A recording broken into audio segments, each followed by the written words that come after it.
नमस्कार, स्वागत है आपका न्यूज 69 में। मैं हूं आपके साथ अंकिता और बढ़ते हैं इस वक्त की बड़ी खबर की ओर। परम पूज्य ब्रह्मलीन जगत गुरु शंकराचार्य स्वामी स्वरूपानंद सरस्वती जी महाराज श्री का पावन 101वां प्रकाश उत्सव पर श्री चरणों में शत नमन, चरण वंदन करता पंडित संतोष दुबे, सर्व ब्राह्मण सभा के संरक्षक, पूर्व जनपद अध्यक्ष, सांसद प्रतिनिधि, गोटेगांव, जिला नरसिंहपुर। परम पूज्य ब्रह्मलीन जगत गुरु शंकराचार्य स्वामी स्वरूपानंद सरस्वती जी महाराज श्री का पावन 101वां प्रकाश उत्सव पर श्री चरणों में शत नमन, चरण वंदन करता लक्ष्मी नारायण तिवारी, संदीप महन, झांसी घाट, गोविंद दुबे, देवरी कला, नीलेश तिवारी, सरपंच मुगली सहकारी समिति उमरिया, गोपाल यादव, गोटेगांव। बुलडोजर कार्रवाई को लेकर अब जमीयत उलेमा पूरे मध्य प्रदेश का दौरा करेगी और जहां बुलडोजर कार्रवाई हुई है उन जगह जाकर पीड़ितों को न्याय दिलाने का काम करेगी। जमीयत उलेमा हिंद के प्रदेश अध्यक्ष मुफ्ती मोहम्मद अहमद खान ने कहा कि आज मुल्क भर में एक विशेष समुदाय को टारगेट किया जा रहा है। कहीं कोई हादसा होता है और उसमें आरोपी अगर मुसलमान हो तो फौरन उसके घर को अवैध बताकर बुलडोजर से तोड़ दिया जाता है और पूरे घर को बेघर कर दिया जाता है। हमारे मुल्क में अगर कोई अपराध करता है तो उसको सजा देने के लिए अदालतें कायम है, तो फैसला उन्हें करने दिया जाए। मगर अफसोस की घटना के कुछ घंटे के अंदर ही कोर्ट से पहले ही सरकार बुलडोजर कार्रवाई के जरिए आरोपी के मकान को जमींदोज कर देती है।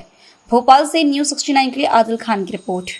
जो पार्टियां चल रही हैं, जो मुल्क को तबाह कर रही हैं, उनका मुल्क को तरक्की नहीं दे रही, मुल्क को तबाह कर रही है, कोई कहने में हर्ज नहीं है। उन पार्टियों को अगर आज मौजूदा हुकूमत ने रोका है, देखिए इंसान इस मुल्क का, ये नागरिक भारत का, मुसलमान और दीगर जितने भी नागरिक हैं वो भी भारत के नागरिक। आप भारत के नागरिकों के साथ जुल्म कर रहे हैं, मतलब भारत के नागरिकों के साथ आप ट्रेनों में बिठवाते हैं और सरकार तमाशा देखती है वो खड़ी हुई। ये कैसे हो सकता है? और जब तक सरकार की नीयत ठीक नहीं होगी ये होता रहेगा, इसको कोई नहीं रोक सकता। अगर रोकना है तो सरकार कानून बनाए। प्राइम मिनिस्टर ने आज तक कभी भी माइनॉरिटी के ऊपर, मुसलमानों के ऊपर, क्रिश्चियनों के ऊपर कभी भी कोई बयान नहीं दिया। क्या इस मुल्क के नागरिक नहीं है? 20 करोड़ मुसलमान, उसके बारे में मुझे आज प्राइम मिनिस्टर, जो सबके प्राइम मिनिस्टर हैं, हमारे इस देश के प्राइम मिनिस्टर, हम उनका मान सम्मान करते हैं। आज तक कहीं पर भी घटनाएं, मुसलमानों को मारा गया, पीटा गया, घरों को लूटा गया, बहन बेटियों की इज्जत लूटी गई, कभी प्राइम मिनिस्टर ने नहीं कहा कि ये गलत हो रहा है। ऐसा क्यों? इसका मतलब प्राइम मिनिस्टर चाहते हैं इस देश के कि देश का माहौल खराब हो, देश में नागरिक, हमारे जो मुस्लिम नागरिक हैं वो पिटे जाएं। ये उनको देना पड़ेगा। पूरी दुनिया के अंदर हमारे प्राइम मिनिस्टर शांति का संदेश लेके जा रहे हैं कि हम पूरी दुनिया में शांति चाहते हैं, और हमारे देश में, भारत में अशांति फैली हुई है। हमारे देश के अंदर नागरिक पिट रहे हैं और आप पूरी दुनिया में शांति की आवाज़ उठा रहे हैं। पहले अपने भारत को सही करो, पहले भारत के नागरिकों की सुरक्षा का इंतजाम करो। आज जैसे सरदार कह रहे हैं ना कि हमारी भी नागरिक, हमारी सुरक्षा होना चाहिए, आज मुसलमान भी कह रहे हैं हमें भी कुछ सुरक्षा के लिए तलवार का इंतजाम करके दो साहब। हम कैसे जिएंगे, हम कैसे रहेंगे हम इस मुल्क के अंदर? आज ये बताइए, मुसलमान ने इस देश की आज़ादी से लेकर 700 साल तक हुकूमत करी, कभी किसी एक मुसलमान धार्मिक ने ये कहा कि ला इलाहा इल्लल्लाह पढ़ो नहीं तो मार दिया जाएगा। आज हिंदुस्तान के अंदर, पूरे हिंदुस्तान के अंदर जगह जगह कहा जाता है जय श्री राम कहना होगा नहीं तो काट दिए जाओगे। ये कैसे चलेगा? कैसे मुल्क चलेगा? इस तरीके से मुल्क चलता है। आप दुनिया में सफ़र कर रहे हो, दुनिया में आप जाके शांति की बात कर रहे हो और हमारे भारत के नागरिकों को आप बुरा भला कह रहे हो। ये बंद करना पड़ेगा, सच्चाई पे आना पड़ेगा और इसमें मीडिया का बहुत बड़ा रोल है। आज तो हमें रोना आता है, तकलीफ होती है, इतना मारा जा रहा है कि हम जैसे आदमी कहीं सड़क पर जाते, गाड़ी रोक के कहते हैं जय श्री राम, नारे लगाते हैं। ये हो रहा हम लोगों के साथ हो रहा है, मेरी गाड़ी के साथ हुआ, मेरे बच्चों के साथ हुआ। इस तरीके से कैसे मुल्क चलेगा? ये मुल्क में अशांति फैलाने के लिए सरकारें जिम्मेदार है। सरकार उसको बंद करे, सरकार उसको, क्योंकि देखिए हमें मारना चाहती है सरकार, हमसे कह दे हम वहाँ आ जाएंगे, मार डालो हमको सबको, हम सबको मार दो, आप तो जहाँ चाहिए आपको बुलाओ। हम तो इस देश के लिए कभी अपने मुसलमान भाई, कभी हिंदू भाई से लड़ नहीं सकते, क्योंकि हिंदू भाई हमारे बड़े भाई हैं। अगर वो हमें मारना चाहती है सरकार, तो हमें पता है हम लाल परेड ग्राउंड में आने तैयार है, जहाँ कहो वहाँ गोली मार देना। लेकिन रोज़ तरीके से मारो, रोज़ तंग करो, रोज़ परेशान करो, कहीं घर तोड़कर, कहीं बहनों की इज्जतें लूट कर, कहीं किसी को बुरी तरीके से बदतमीजी कहकर, किसी पर झूठे केस लगवाकर, किसी की ज़मीनें छीनकर, वक्फ बोर्ड का नाम लेकर ज़मीनें, वक्फ बोर्ड की ज़मीनों को हड़पना, ये कब तक चलेगा? सरकारें ऐसी चलती हैं। इससे पहले कि अटल बिहारी वाजपेयी जी क्या बीजेपी के प्राइम मिनिस्टर नहीं थे? उनके समय में क्यों नहीं हुआ? उन्होंने तो बाकायदा ट्रेन चलाई, बाकायदा उन्होंने बसें चलाई कि लोग दुनिया में शांति मिले। आप कहते कुछ हो करते कुछ हो, ये नहीं चलेगा। हाँ, मारना है, हम किसी से कभी ना लड़े हैं ना लड़ेंगे। अगर हमें मारना है, हमसे हुकूमत का कहाँ आना है, हम मरने तैयार बैठे, क्योंकि हम आजिज़ आ चुके हैं। रोना आता है, हमें तकलीफ होती है बुरी तरीके से कि हमारे साथ ये हो रहा है इस मुल्क में। इस मुल्क में हमने आज़ादी के लिए हिस्सा लिया, मेरे बाप फ्रीडम फाइटर थे, जेलों में रहे। आज उनकी औलादों के साथ, उनके घरों के साथ, उनकी ज़मीनों के साथ हमारे मदरसों में झंडे लगाते हैं, जय श्री राम नारे लगा के भगवा झंडे लगाए गए मदरसों के अंदर। चोंडी के मदरसे के अंदर कोई कार्रवाई नहीं होती। कल मेरे मार के चले आएगा कोई गारंटी नहीं, कोई गारंटी नहीं है किसी मदरसे की गारंटी। मदरसे वाले क्या करते हैं? मदरसों को बुरा कह रहे हैं। मदरसों के अंदर शांति का पाठ पढ़ाया जाता है। इस्लाम जो है अमन व अमान का पाठ पढ़ाता है। अमन व अमान के अलावा इस्लाम में अगर कोई आतंकवादी दहशतगर्द है तो वो इस्लाम का मानने वाला है ही नहीं।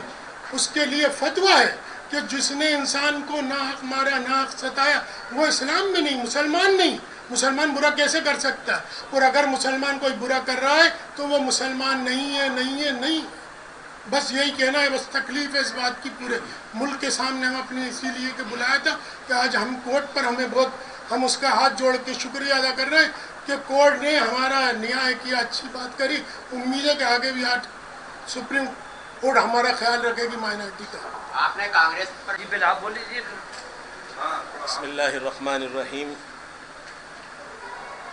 आज इस वक्त ये जो प्रेस कॉन्फ्रेंस रखने का मकसद ये है कि पूरे मुल्क में मुसलमानों के साथ बेचैनी है। मुसलमान इस वक्त बड़ा परेशान है, बेहद तकलीफ़ में है, बेहद अफसोस में है, बेहद गमगीन है। और उसकी वजह यह है कि ज़रा सा कुछ होता है, हमारे हुजूर पाक सल्लल्लाहु अलैहि वसल्लम की तौहीन की जाती है। अगर हम उसके ख़िलाफ़ आवाज़ उठाते हैं तो हमारे मकान तोड़ दिए जाते हैं, और मकान भी तोड़ दिए जाते हैं, और ऐसे दर्दनाक अंदाज से मकानों को तोड़ा जा रहा है हमारे मुसलमानों के। यानी कि ये समझा जाता है कि कुछ बदला लिया जा रहा है। एक ख़तरे की भावना और एक नुकसान पहुंचाने वाले काम होते हैं। तो हमने ये चाहा मध्य प्रदेश जमीयत उलमा की तरफ से कि मुल्क के अंदर अमन अमान कायम हो। हमारी हुकूमतें जो आज हैं वो अमन को बरकरार रखें, प्यार मोहब्बत को बरकरार रखें। जो काम अदालतों को करना था वो काम आज हुकूमतें कर रही हैं। तो मैं हुकूमतों से ये कहना चाहता हूँ, जो हमारी अदालतें हैं, जो हमारे न्यायालय हैं, हमारे कोर्ट हैं, वो किस काम के हैं? फिर अगर सारे फैसले आप कर देंगे तो फिर अदालतें क्या करेंगी? तो हम ये आपसे दरख्वास्त करते हैं, हमारी मध्य प्रदेश गवर्नमेंट से, पूरे इंडिया की गवर्नमेंट से, कि भाई जो अदालतों का काम है अदालतों को करने दें। अगर किसी ने गलती की है उसको आप बेशक सज़ा दें, लेकिन मकानात को तोड़ के एक बेटे ने गलती की तो पूरे मकान को, उसके बाप की बनाई हुई संपत्ति, पूरी जायदाद को आप तोड़ देते हैं। ये हमारे मुल्क के लिए और मुसलमानों के लिए बहुत नुकसानदेह। तो हम हुकूमत से दरख्वास्त करते हैं कि इस जुल्म को रोकें, इस बर्बरियत को रोकें। अगर ना रोका गया तो ऐसा ना हो कल को मुसलमान रोडों पे आएँ, सड़कों पे आएँ, फिर ये होगा कि साहब मुसलमान काबू में नहीं है। तो हम ये चाहते हैं, आज मुसलमान बहुत सब्र से, तहम्मुल से काम ले रहा है, बहुत बर्दाश्त करके काम ले रहा है। कहीं ऐसा ना हो कि मुसलमानों के जज्बात भड़क जाएं, मुसलमानों का गुस्सा भड़क जाए। तो मेरी हुकूमतों से दरख्वास्त है कि इस चीज़ को समझें, हमारे साथ वो वाला सलूक ना करें, गैरों वाला। हम इस मुल्क के बाशिंदे हैं, हमेशा से इस मुल्क में रहें और रहते रहेंगे। आपस में मोहब्बत से, प्यार से हम इस मुल्क को बरकरार रखना चाहते हैं। हमारे जमीयत उलमा के हज़रत मौलाना सैयद अरशद मदनी साहब, जो हमारे मुल्क के सदर हैं, उन्होंने सुप्रीम कोर्ट में याचिका दायर की है। उस याचिका की सुनवाई हुई और कोर्ट ने, अदालत ने ये कहा है कि इस पर सुनवाई होगी। 17 तारीख को उस जमीयत उलमा की तरफ से वो सुनवाई की जाएगी, और उम्मीद है कि वो फैसला मुसलमानों के हक़ में आएगा, ताकि आइंदा कोई मकानात मुसलमानों के ना तोड़े जाएँ। हम तो ये कहें, मुसलमानों के नहीं, किसी के भी ना तोड़े जाएँ, चाहे उसमें हिंदू हो, मुसलमान हो, सिख हो, ईसाई हो, कोई भी हो।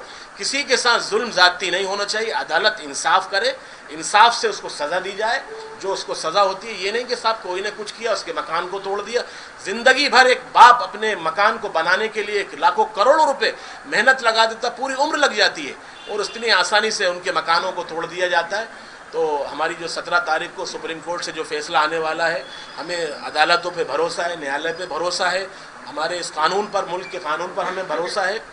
हम आपसे यही दरख्वास्त करते हैं इस मीडियम के माध्यम से, मीडियम के ज़राए से पूरे मुल्क में इस आवाज़ को पहुँचाएँ और जुल्म और बर्बरियत के ख़िलाफ़ हम लोग खड़े हों और उस जुल्म को रोकें।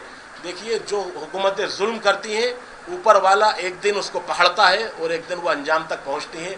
ऊपर वाला जब तक ढील दे रहा है, जिस दिन ऊपर वाले की लाठी बेआवाज़ होती है, तो हम ये चाहते हैं कि ये जुल्म ना हो। मुसलमान बहुत सब्र से, तहम्मुल से काम ले रहा है। मेरे आप तमाम से दरख्वास्त है, ख़ास तौर से मध्य प्रदेश हुकूमत से, यूपी गवर्नमेंट से और पूरे हमारे सेंट्रल गवर्नमेंट से भी दरख्वास्त है कि इस जुल्म को रोका जाए। मुसलमान बहुत इस वक्त अफसोस में, गम में, कहीं हमें ट्रेनों में मारा जाता है, कहीं हमें दाढ़ी कुर्ता देख के हमें रोडों पे सताया जाता है। ये कब तक होगा? ये कब तक? एक दिन बर्दाश्त नहीं होगा। तो ऐसा ना हो कि ये माहौल अल्लाह ना करे इस मुल्क का ख़राब हो। तो हम यही दरख्वास्त करते हैं आप तमाम हजरात से। इस खबर पर आपकी क्या है राय, हमें कमेंट सेक्शन में जरूर बताएं। तब तक के लिए धन्यवाद।